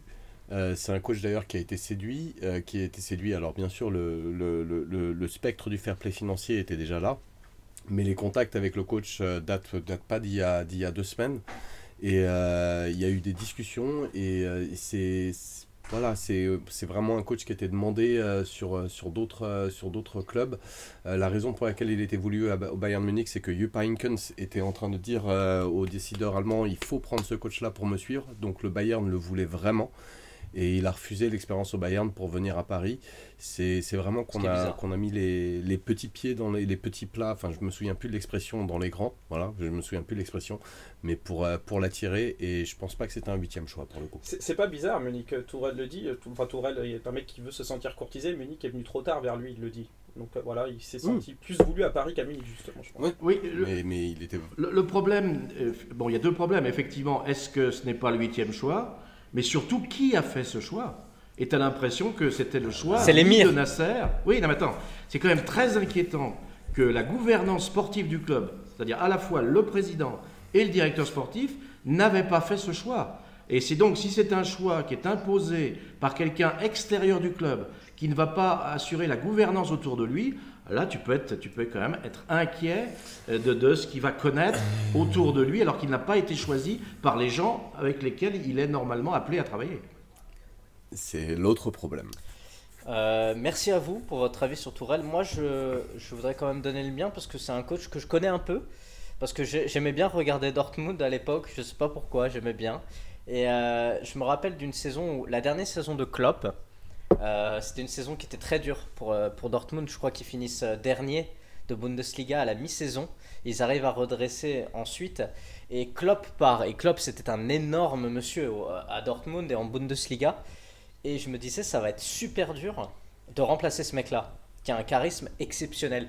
Et je me rappelle avoir vu Tuchel nommé et regarder sa tête et me dire, lui avec sa tête, ça m'étonnerait qu'il y arrive à Dortmund parce que c'est l'anti-Klopp de tête. Physiquement, c'est l'anti-Klopp. Il a une tête de mec un peu nazi qui a 20 sur 20 à l'école en chimie, quoi. Et il a vraiment... c'est l'anti-Klopp, quoi, qui fait plus... J'avais l'impression d'y aller loin avec mon Arien, mais... Ouais, non, mais c'est ça. Et du coup, j'avais regardé avec attention. Et Tuchel s'en est magnifiquement bien sorti. Les matchs, ça dépotait. Je prenais beaucoup de plaisir à les regarder. J'en ai dû en regarder une dizaine. Mais c'était super intéressant. Et finalement, il finit deuxième avec Dortmund. Derrière le Bayern, tu peux pas faire grand-chose. Et c'était vraiment super intéressant. Il a fait progresser beaucoup de joueurs comme Ousmane Dembélé, notamment, qui a jamais retrouvé le niveau qu'il avait sous Tuchel. Ou Weigl, pareil. Donc moi, je pense que c'est un très bon choix. J'étais... pas étonné plus que ça de voir que Javi Hernandez conseillait ce choix à l'émir. Donc voilà, on va voir, mais je pense qu'on va prendre du plaisir. Et je pense que l'important dans le foot, c'est le plaisir. Donc, Par contre, je ne pense pas que ce soit un coach sur la durée. Parce qu'il a un tel degré d'exigence, il demande tellement qu'il va finir par lasser à la fois les dirigeants et les joueurs. Et c'est en général des coachs qui restent 2 ans. Parce qu'après, tu peux plus les supporter plus longtemps que ça. Je crois que c'est pas un coach. Il est resté 5 ans. Il est resté 5 ans à Mayence. Oui, mais à Mayence, c'était le début de sa carrière. Il n'avait pas connu encore. De toute façon, pour moi, dans le foot mode. Non, 2-3 ans, c'est un bon cycle. Oui, c'est pas grave. Et pour moi j'espérais 3 ans. 3 ans. Bah, espérons-le, ça veut dire que ça se passe bien ou pas. Enfin, on verra. moi, j'aimerais bien 20 ans comme Arsène Wenger et les mecs au bout de 20 ans avec Tuchel, Mbappé 10 ans plus tard qui est complètement cramé, qui en peut plus, qui vomit. Bah, Mbappé n'aura que 40 ans, hein, il sera pas plus vieux que Buffon à ce moment-là. Hein. La transition magnifique, merci à toi Olivier. Donc Tuchel, merci, tout le monde est positif, tout le monde a envie de voir ce que ça va donner. Rendez-vous la saison prochaine et on va parler tout de suite, en parlant de saison prochaine, avec Olivier qui me tend la main, de la peut-être, sûrement, très probablement première recrue du mercato estival du Paris Saint-Germain. J'ai nommé la légende Gianluigi Buffon, gardien de la Juventus de Torino pendant presque 20 ans et toujours aujourd'hui considéré comme un top 5 gardien européen. Si on voit très vite le côté marketing de ce transfert, Buffon, légende, apprécié par tout le monde, on peut s'interroger un petit peu sur l'intérêt sportif de recruter un gardien de but de 40 ans. Alors, est-ce que pour vous, recruter Buffon est une idée intéressante? Olivier, je prends du recul. Vas-y, fais-toi plaisir. Au risque d'être moins virulent que ce que tu attendais, je suis très partagé. Parce que quand tu aimes le foot, tu ne peux pas ne pas aimer Buffon. J'ai l'impression, moi, que je l'ai toujours connu. C'est à la fois rassurant, mais aussi un peu inquiétant. Ça veut dire qu'il est plutôt à la fin qu'au début. Et c'est un monument. C'est un gardien qui nous a tous fait rêver. C'est un gardien qui nous a fait du mal en 86. La finale de la Coupe du Monde qu'on perd, il est là, il est toujours présent. Mais comme l'a dit Tourelle, je ne peux pas imaginer Buffon ne pas être associé à la Juve. C'est ce qu'il a dit. Moi, on me parle de Buffon, mais il faut déjà que je fasse l'effort mental de me dire Buffon ne sera plus à la Juve avant de penser qu'il puisse venir au PSG. Pour moi, c'était un mariage d'amour qui dure depuis je sais pas, une vingtaine d'années peut-être, un peu moins probablement, 18. Qui faisait que ces deux entités étaient indissociables. Alors aujourd'hui, on me dit Buffon est le top 5, fait partie du top 5 européen. La question que je me pose, mais pourquoi la Juve, qui a ce joueur qui en parfaite osmose avec lui, va se priver d'un top 5 européen? La Juve va laisser partir dans un concurrent direct un top 5 européen alors qu'il est dans son club, qu'il est parfaitement intégré au club, qu'il représente le club. Il y a quelque chose qui cloche un peu. Alors, Apparemment, moi je suis inquiet. Ils ont voulu le prolonger, apparemment, Olivier. Bah écoute, j'ai pas entendu des sanglots depuis que Buffon est parti. Je n'entends pas les supporters de la Juve supplier la vieille dame de ne pas laisser partir. Moi, son départ me semble un peu nébuleux. Et d'ailleurs, dans sa conférence d'adieu, il avait dit qu'il y a 15 jours, lui, il avait décidé de tirer un trait sur sa carrière. Il ne se voyait pas continuer en dehors de la Juve, que ce soit lui qui ait voulu partir ou que ce soit la Juve. Donc, ce qui m'inquiète, c'est que ce transfert me semble plus dicté par un intérêt médiatique ou financier que sportif. Alors, médiatique, on a un président qui est un président groupie, qui est un président qui a envie d'avoir des lumières qui brillent. On lui parle de Buffon, il a l'impression que c'est le Buffon d'il y a 20 ans. Et donc, il a envie de l'avoir, comme il a eu envie d'avoir Beckham, en forme de tournée d'adieu pour le marché asiatique. Ça c'est son truc, à Nasser. Mais une légende, le problème d'une légende, c'est qu'elle appartient à l'histoire et pas au présent d'un club. Et donc, les légendes, je crois qu'il faut les laisser à la légende et pas tellement dans le présent du club. Ça me semble un petit peu sujet à caution. Et puis ensuite, t'entends cet argument financier qui moi, me hérisse. On prendrait Buffon parce qu'il est gratuit. C'est ça l'argument. On prend un joueur parce qu'il est gratuit. Alors ça m'inquiète déjà comme mode de raisonnement, mais ça m'inquiète surtout parce que ça laisse supposer qu'on va être très très mal avec le fair play financier et qu'on ne pourra rien dépenser. Si on raisonnait normalement, on estime, et je pense que tout le monde est à peu près d'accord, pour dire qu'il y a un problème de niveau au niveau de nos deux gardiens actuels. Donc on a envie, parce qu'on a des objectifs importants, d'avoir un numéro 1, vraiment un grand joueur. On l'achète. Mais si on n'a pas les moyens de l'acheter, qu'est-ce qui vaut mieux? Persister avec ceux, et on peut penser qu'Areola, grâce à son nouvel entraîneur de gardien, Javi Garcia, a fait un petit peu plus de progrès cette année, ou alors on prend un joueur dont on ne sait pas pourquoi il quitte son club, qui a 40 ans, qui est forcément sur la pente descendante, qui a joué les 2/3 des matchs en première division l'année dernière, mais pas le reste, qui a été par contre présent en Ligue des Champions, et puis qui va forcément pas s'améliorer avec les années qui passent. Donc moi je suis très très partagé par rapport à ça, et puis il faut rajouter un dernier élément qui est important, c'est qu'il a pété les plombs lors de le match, le quart de finale contre le Real, et qu'il va probablement être sous le coup d'une très lourde suspension. À l'UEFA, on n'est pas comme à la Ligue française de football contre les clubs corses, à l'UEFA on rigole pas, et là il va prendre, on annonce 5 ou 6 matchs, c'est-à-dire la totalité de la phase de poule où il pourrait ne pas participer. Donc tous ces éléments mis bout à bout me font dire qu'à partir du moment où on ne peut pas prendre un vrai numéro 1, on continue avec les deux gardiens qu'on a, et à mon avis, c'est moins risqué que de faire le pari Buffon. Merci à toi, Olivier. Basto, est-ce que tu es d'accord avec Olivier? Pas du tout. Je suis déjà en total désaccord sur la logique même de ce transfert. Pour moi, si on n'a pas les moyens de mettre, disons, entre 70 et 100 millions sur un poste de gardien, parce qu'il y a d'autres postes prioritaires à recruter, que ce soit un latéral gauche, un ou deux milieux, bref, il y a quand même du boulot et pas mal de trous. Peut-être un arrière droit, en plus, vu qu'Alves est out pour 6 mois. Ça fait pas mal de monnaie à éparpiller partout. Donc, sachant que les gardiens sont rares, les gardiens sont très chers. Donc, en gros, ce qui se pose, c'est soit on reste avec les deux qu'on a aujourd'hui, soit on essaye d'améliorer le poste d'une autre manière. Pour moi, tu prends Buffon, tu améliores le poste. Tu fais une transition d'1 ou 2 ans, et dans 1 ou 2 ans, tu achètes ce gardien qui peut être au Black ou autre. Donc, pour moi, il y a une vraie amélioration. Ensuite, un autre point positif, c'est l'envie d'avoir un défi pour Buffon. Il a eu des offres, notamment de la Chine, qui lui proposaient 4 à 5 fois plus niveau salaire. Buffon n'a pas envie de venir là comme une pré-retraite, mais il a envie d'être là dans un club compétitif. Ça veut dire qu'ils se sont toujours capables d'être bons. Alors oui, il a fait une année qui était pas très bonne, mais pour moi pas en dessous de ce qu'ont montré Areola et Trapp. Et c'est un gardien qui avait déjà eu une période creuse il y a 3 ou 4 ans et qui derrière avait enchaîné 2-3 années de folie, notamment l'année dernière où il est 4e du Ballon d'Or, je crois. Et où il est élu meilleur gardien du monde, où il fait finale de Ligue des Champions en faisant vraiment une superbe année. L'âge pour un gardien n'est pas tout à fait la même non plus que pour un joueur de champ. On se souvient de Van der Sar qui fait le finale de Ligue des Champions à 41 ans, de Dinosov qui gagne la Coupe du Monde au même âge.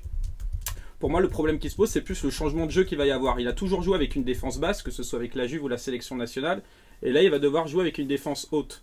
Donc à la Juve, il devait se contenter essentiellement d'arrêts sur la ligne, alors que là, il va devoir anticiper et changer un peu sa manière de jouer. Alors est-ce qu'il en est capable? Ça, je ne sais pas, ça, on ne peut pas le savoir. Et pour enfin, il apporte aussi autre chose, un truc, il est très pari en fait dans sa classe, son charisme. Lui, le personnage Buffon est vraiment en adéquation avec ce qu'est le club. Et pour rebondir encore à ce qu'avait dit Olivier, on est beaucoup plus proche d'une recrue type Alves que Beckham. Beckham, il sort de 6 ans en MLS, donc ça fait déjà 6 ans qu'il est en pré-retraite. Buffon, il vient directement de la Juve. Donc on est dans un cas quand même qui est différent. Par contre, je rejoins Olivier sur le côté Nasser voit en Buffon une marque, et d'ailleurs il va peut-être être nommé ambassadeur Coupe du Monde 2022. C'est même sûr. Donc la recrue est au moins, plus de 50% de cette raison-là, je pense. S'il vient, c'est sûr. Voilà. Merci à toi, Basto, Drayas. J'aimerais, alors, je m'inscris en faux par rapport à Olivier et donc Thomas Tuchel, et non pas Tuchel. Moi, j'arrive sans souci à m'imaginer l'équipe du Paris Saint-Germain, voir le goal et voir la tête de Buffon. Et comme le dit Basto, ça interprète Paris, quoi. C'est juste ça interprète Paris. Après, moi je constate deux contradictions. C'est Areola qui est passé de la pipe prometteuse au gardien essentiel. Il a eu une promotion dans son statut. Alors il y a eu des vrais progrès dans ses matchs sur les 6 dernières journées, mais quand il n'y avait plus rien à gagner. Mais il a eu une promotion dans son statut qui a intervenu à une vitesse folle. Et Buffon qui...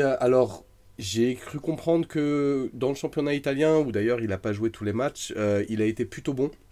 Mais sur ce qu'on a vu en Ligue des Champions, il était clairement en dessous. Par rapport à ce que disait Basto, l'âge pour un gardien n'est pas important, ce n'est pas vrai. L'explosivité, la vitesse avec laquelle tu te projettes au sol, inévitablement, avec le temps, tu perds des millisecondes, voire plus que des millisecondes. Et en Ligue des Champions, il n'a vraiment pas rassuré pour le coup. Après, c'est pas un joueur qui est jeté hors de la Juve, comme le dit Olivier. Alors c'est sûr que la Juve ne s'est pas précipitée pour lui faire un contrat, mais il y avait effectivement une proposition de prolongation qui était dans les tuyaux. Et Buffon avait annoncé que c'était la fin de sa retraite, de la même manière qu'il avait annoncé que c'était la fin en Italie. Et pour lui, c'était la fin, et je pense qu'il y croyait vraiment. Et l'intérêt de Paris est venu chapeauter tout ça. Maintenant, je pense qu'il y a du positif, du négatif. Je suis plus du côté Basto que du côté Olivier, parce que effectivement, on a, je pense, d'autres priorités que le gardien. Et si on doit améliorer le poste de gardien de cette année, donc si on doit prendre quelqu'un pour suppléer Areola ou Kevin Trapp, c'est pas là qu'on doit mettre l'argent. Le milieu est hautement plus prioritaire. Le poste d'arrière gauche, c'est plus qu'essentiel. En fonction des départs, voire Rabiot s'il s'en va, à ce moment-là le milieu c'est pas d'un joueur, mais déjà il faudrait peut-être 1 ou 2 joueurs, mais t'as Rabiot qui s'en va, on passe à 2-3 joueurs, et l'argent qu'on a qui va être compté au niveau du FPF, c'est pas sur le gardien qu'il faut la dépenser. Buffon, c'est une image extraordinaire. Est-ce qu'il sera vraiment au niveau? Est-ce qu'on coupe les jambes à Areola qui sur la fin de la saison semblait devenir vraiment très bon, mais est-ce que Areola est capable d'être bon dans les matchs en jeu?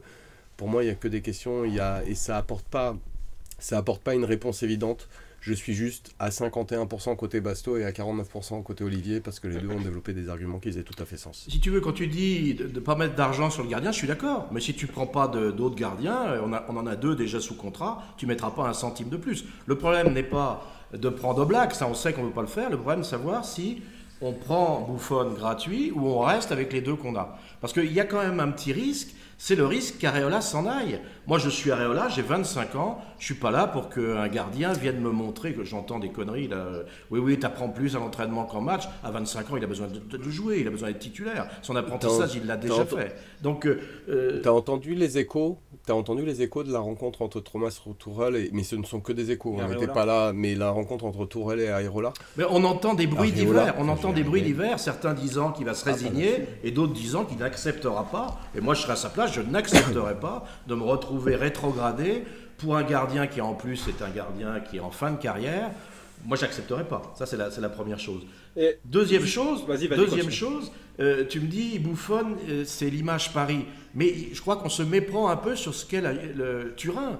Turin, c'est pas du tout une ville clinquante. Turin, c'est une ville ouvrière, c'est une ville qui est plutôt austère. Et Buffon, il colle tout à fait avec cette image-là. C'est pas un flambi, Buffon. Ensuite, tu me dis que 40 ans, c'est pas vieux. Oui, il y a 20 ans, tu avais des gardiens qui jouaient au-delà de 40 ans. Maintenant, fais-moi la liste des gardiens qui, au plus haut niveau, jouent au-delà de 40 ans. Déjà, c'est un miracle, Buffon. C'est un miracle physiologique. Et en plus, comme tu dis, c'est un gardien qui joue sur sa ligne. Là, avec le système de Tuchel, il va jouer plutôt en libéraux que véritablement en gardien sur sa ligne. Et on a vu que ça n'a jamais été sa force, la vitesse d'intervention. C'est un gardien qui a des réflexes extraordinaires sur sa ligne, mais qui n'est pas un gardien qui sort extrêmement vite. Donc tous ces éléments-là me semblent devoir être pris en considération. Je suis d'accord avec tous tes éléments, sauf celui d'Areola qui part. En quoi ce serait un problème pour Paris? J'en vois pas. Perso, s'il y a 20 millions, il peut partir. Pour moi, il n'a pas le niveau Paris, donc je vois pas où il y aurait de problème. C'est-à-dire que si Trapp n'est pas moi. Je te trouve trop si dur. Buffon n'est pas performant, qui est-ce qu'on fait jouer à sa place si Areola est parti? Trapp, Mais non, Trapp, non. Il y a un des deux qui restera, c'est soit Trapp, soit Areola qui part. Pour Areola, prenons quand même acte alors déjà de sa deuxième partie de saison qui était bien meilleure que la première, mais au-delà de ça, des 5-6 très très bons matchs qu'il a fait en fin de championnat, où il a montré un niveau où on ne l'attendait pas. C'est-à-dire qu'en soi, ce gardien a en lui un niveau où on ne l'attend pas. Donc ça serait dommage. Si. Oui, non, des erreurs il en fait, mais il te fait aussi des arrêts qu'il te faisait pas et qu'il est à des il n'a pas été mauvais en Ligue des Champions. Il n'a pas été mauvais. Il était à des années-lumière de faire en première partie de saison. Il a quand même fait des progrès. Et dans le haut de ses progrès, il est haut. Après la question pour moi, pour Areola, maintenant pour moi la question c'est plus le niveau, c'est le niveau mental. C'est le niveau mental. Laisse-moi finir. C'est le niveau mental. C'est est-ce que mentalement ce mec est capable, parce que pour l'instant, moi, je l'ai vu faire des matchs pas mal quand il y avait des enjeux, mais je l'ai vu faire des très bons matchs quand il n'y avait plus d'enjeux. Et est-ce qu'il est capable de faire des très grands matchs quand il n'y a plus d'enjeux? Quand il y a des enjeux, on n'en est pas sûr. Donc pour Areola, pour moi, ça c'est le problème. Mais pour Buffon, l'image austère, je trouve pas. Non, mais surtout que Turin, c'est pas du tout une ville ouvrière. C'est mignon comme ville. T'as un petit fleuve. Moi, j'avais adoré quand j'avais été. C'était un peu comme Toulouse. Non, mais c'est pas Milan. C'est pas Milan. Hein, c'est la Fiat. C'est quand même une cité. Avec un climat. Oui, mais là, c'est lui qui fait la une des magazines de mode. C'est lui qui est perçu comme une icône. Buffon, il fait très Paris quand même dans le charisme de mode. Non, franchement, il a la classe, quoi. Il a la classe, il a l'élégance. C'est le mec, t'imagines sans souci dans les soirées de charité, de machin, de trucs, et à mon avis il passe un truc de ouf. Il pète un câble contre l'arbitre, il fait une superbe lettre 2 jours après en s'excusant. C'est pas tout le monde qui ferait ça. Donc non, c'est sûr que c'est pas Rabiot. En communication, c'est pas Rabiot. Je suis d'accord avec vous. Non, mais je crois que c'est toi, Basto, qui a soulevé un point intéressant en comparant plus le recrutement de Buffon à celui d'Alves qu'à celui de Beckham, et je suis d'accord. Mais il faut rappeler quand même qu'on a eu quelques déceptions avec Alves. Alves qui est parti de la Juve. Qui est parti de la Juve, on ne sait pas très bien pourquoi. Manifestement, ils n'ont rien fait pour le garder. Et ensuite, on s'est aperçu que si Alves avait encore d'énormes qualités d'attaquant, il n'était plus du tout un arrière moderne capable de faire des replis. Il s'est fait prendre un certain nombre de fois dans le dos. Et au cœur de l'hiver, on a été quand même très inquiet sur le recrutement d'Alves. Donc, oui, non, je suis d'accord avec ce que tu dis sur Alves, mais à l'arrivée, on augmente quand même le poste et on met l'argent sur Neymar, Mbappé. Et Alves, c'est quand même par rapport à Aurier, il y a quand même une vraie plus-value. Non, mais là tu mets la barre très bas, là. Tu mets la barre très bas. Et moi, c'est pareil, Buffon, Areola. Tu peux pas comparer Areola à Aurier. Non, tu peux pas comparer Areola et Aurier. Il y en a un qui a fini à Tottenham, l'autre qui finit à Newcastle. Moi, je suis assez d'accord avec Basto. Mais ça m'étonne pas. Areola, Aurier. Ah ouais. Areola, Non, mais en fait, sérieusement. il y a un truc que Sérieusement. il y a quelque chose que Non, mais il y a arrêtez. quelque chose que vous semblez oublier. Déjà, Buffon ne fait pas du tout une mauvaise saison. Il fait une bonne saison. La Juve a pris 20 buts, je crois, cette saison. C'est vrai. Et même en Ligue des Champions, si vous vous rappelez du but de Ronaldo sur le retourné, avant de le faire, il y a une frappe. Je ne sais plus qui fait la frappe, mais Buffon fait un arrêt extraordinaire où il revient. Il fait un saut magistral et il arrête. Bon, après, le retourné de Ronaldo, il peut rien faire. Mais en fait, pour moi, il y a deux types de gardiens, de bons gardiens. Il y a le premier gardien, type Buffon, type Oblak, qui va subir très peu de tirs, mais qui va rester concentré tout le match et qui va sortir l'arrêt au moment où on lui tire dessus. C'est des gardiens qui sont pas aisés quand ils doivent encaisser beaucoup de frappes, mais quand ils ont l'arrêt à faire, ils le font. Et tu as de l'autre côté Areola, qui lui est nul dans ces situations-là. Qui est pas. Ah, tu peux pas dire ça. Areola, Jimmy. Areola s'il est bon, Areola, s'il est Mais bon vous les êtes derniers beaucoup trop matchs de dur. la saison, c'est parce qu'il Vous êtes subit. Non, il n'est beaucoup pas plus bon de que les tirs. derniers matchs de la saison, Jimmy. Il a fait Et une Coupe puis- d'Europe et très puis- honorable. Et puis, il faut voir le parcours d'Areola. C'est sûrement. C'est un jeune joueur, donc il est sûrement encore un peu fragile psychologiquement. Il a été détruit par la concurrence ridicule instaurée la première année entre lui et Trapp. Mais cette année, pourquoi il a franchi un palier? C'est parce qu'on lui a fait vraiment confiance. Il est devenu le numéro 1 indiscutable. Il a abandonné le premier entraîneur de gardien qui n'était pas très bon, et là on lui a mis un qui l'a fait beaucoup progresser. Et il a 25 ans, on peut penser qu'il a un potentiel encore important. Buffon, là s'il y a quelque chose dont on est sûr, Olivier. c'est qu'il a plus de potentiel. Buffon, il vit sur son acquis, qui est peut-être encore très bon, mais quand tu mets les deux paris en balance, moi je ferais plus le pari de la progression possible d'Areola que du maintien de la forme de Buffon. Moi je le vois En comme fait, ça. Olivier, je vais- Courtois, alors, je vais- Oblak et De Gea, ils ont le même âge que Areola. T'imagines la différence de Ouais. niveau? Mais si non, je ils peux sont prendre un peu Oblak plus et âgés. Areola, je les Non, prends. Oblak est plus jeune. Si je peux prendre. Black est plus jeune. Vas-y. Moi, je vous trouve complètement irraisonnable dans votre jugement sur le niveau d'Areola. Là-dessus, vous dites n'importe quoi. Pour moi, je suis complètement d'accord avec Olivier, c'est un problème mental. Après, là où je les rejoins, c'est que je me sentirais vraiment pas en confiance de me dire « Ah tiens, on repart une année avec Areola en numéro 1 ». Parce que justement, le problème mental, il est là et il n'y a aucune assurance de voir s'il a vraiment été dépassé. Parce que comme tu le dis, il a fait c'est vrai, une assez bonne campagne de Ligue des Champions. Mais c'est vrai aussi que les matchs où il a fait des arrêts qui ont été bien plus prégnants que ce qu'il a fait en Ligue des Champions, c'était quand il n'y avait plus d'enjeu. Mais il y a une chose sur laquelle j'aimerais revenir, c'est on a nommé pas mal de fois Ravi Garcia. Ravi Garcia qui a donné un pot de départ, et donc Ravi Garcia est a priori sur le départ. Et effectivement, Ravi Garcia a énormément fait progresser Areola. C'était très visible, mais cet entraîneur des Gaules, a priori est sur le départ. Et donc on devrait ne pas pouvoir compter sur lui la saison. Oui, mais Tourelle il a signé va le emmener mot dans ses de bagages. départ. Tourelle va emmener dans ses bagages un bon entraîneur des gardiens. Il n'y a pas de raison. Espérons. Après sur Areola, quand vous dites, pour finir là-dessus, quand vous dites qu'il progresse et tout, il a juste retrouvé son niveau de Villarreal qui est pour moi est moyen bon sans plus. Oui, exactement. Une bonne campagne de Ligue des Champions. Ouais ou non, le match retour à Munich, il est bizarre sur un ou deux buts. Au Real, il fait des beaux arrêts sur le deuxième et troisième but, il est chelou. Ouais, exactement. Et en fin de saison, je devrais prendre Jimmy. Pourquoi il brille? Parce que notamment Bordeaux, où c'est la première fois depuis 10 ans qu'un gardien du PSG fait autant d'arrêts, mais c'est aussi la première fois depuis 10 ans qu'on subit autant de tirs cadrés. Ah, le match aller C'est corrélé. contre le Bayern, il est flambant quand même. Ah, le match. Oui, non, il est flambant toute la phase allée de Ligue des Champions, à part le match à Munich retour. Mais il fait des gros matchs contre le Celtic et contre Munich à l'aller. Oui, ça, je suis d'accord. Il a 25 ans, on peut quand même miser sur ce gardien-là. À partir du moment où on peut pas en prendre un top. Si on pouvait prendre Oblak, moi je dirais même pas photo. On Adieu prend l'année Areola. prochaine au Black, Olivier. C'est Eh ben donc Buffon. attends un an. Laisse sa chance à Areola encore un an. Bah, moi, s'il y Non, a moi, que je préfère faire une Newcastle, transition. Newcastle qui s'intéresse à Areola, c'est quand même un bon indice, Olivier. Non mais c'est pas mal Newcastle, c'est la première ligue, il va peut-être se voir et ensuite se vendre un peu mieux ailleurs. C'est pas Bah, mal. dans ce Moi, cas-là, je- Cabella aussi. titulaire en BPL, On prend hein. Cabella. Dans Cabella les aussi, buts, il était est à pas bon. Newcastle. Dans les buts, il est pas bon. Dans les buts, il est pas bon. Sinon, on pouvait mettre Alves, on l'a déjà vu dans Ouais, les c'est buts vrai, pendant très 2 bon minutes, Alves. c'était pas mal. Aucun but encaissé. Par contre, un peu petit en taille pour les buts. Ah, ça va. Il y a un ça maillot va. un peu trop grand. Bon, mes amis, Bon. ça m'a fait énormément plaisir de vous entendre sur Buffon. Bah pareil, ça va être un peu comme Tourelle, on verra bien ce que ça donnera une fois qu'il sera là. Et c'est ainsi que se clôt ce podcast. Et je voudrais en profiter que c'est le dernier podcast officiel de la saison. Il y aura bien évidemment des podcasts pendant l'été. On verra à quelle fréquence on fait ça pour le mercato selon les news. Mais je voudrais vous... Mais il y a Jimmy, si je peux me permettre, il y a le podcast bilan des joueurs qu'on Ouais, va faire, on fera ça. Mais bientôt. je voulais en profiter pour remercier tous les auditeurs.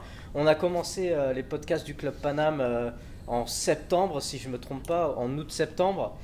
C'était une idée de moi et Basto. Dreyas, tu nous as rejoint pour le premier. Olivier nous a rejoint pour le deuxième. Voilà, et puis on a continué cette fine équipe jusque-là. Donc je voulais vous remercier vous et remercier les auditeurs qui nous écoutent depuis aussi longtemps. Ceux qui nous écoutent depuis peu, ça fait toujours plaisir. Je vous remercie d'avoir commenté les vidéos YouTube, d'avoir commenté sur Twitter. Ça nous a permis de prendre en compte vos remarques, ça nous a permis de progresser, de changer le matériel qu'on avait. Aujourd'hui, on est sur une base qui est beaucoup plus saine que sur lesquelles on a commencé. Donc voilà, je tenais à tous vous remercier, ceux qui ont fait que ce podcast existe aujourd'hui et qu'il est écouté. Et je vous souhaite une bonne soirée à tous. Basto, bonsoir. Bonsoir mon Jimmy, bonsoir tout le monde. Dreyas, bonsoir. Bonsoir Jimmy, bonsoir tout le monde. Et Olivier, monsieur, salutations. Salut Jimmy, à bientôt. Bonne soirée à tous et à la semaine prochaine ou dans 2 semaines pour un nouveau podcast avec le bilan des joueurs sur leur saison et nos envies pour le mercato. Salut à tous. Ciao, ciao. Ciao. Salut.